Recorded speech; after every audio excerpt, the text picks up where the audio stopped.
शासकीय सुट्टी आम्ही घोषित केलेली आहे आणि त्यासोबत 3 दिवसाचा दुखवटा देखील जाहीर करण्यात आलेला आहे।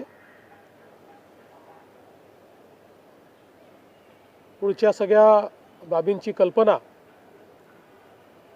ही आपल्याला लवकरच देण्यात येईल, पण मला असं वाटतं की कधीही भरून न निघणारं अशा प्रकारचे नुकसान आहे।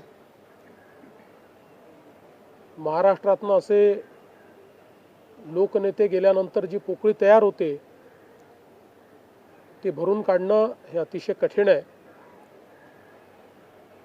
आणि निश्चितच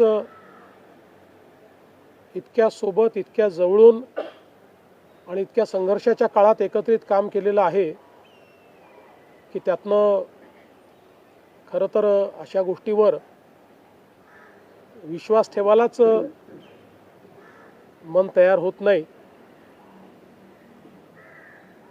तर पुढच्या ज्या काही गोष्टी जशा ठरतील तसं आपल्याला कळवण्यात येईल।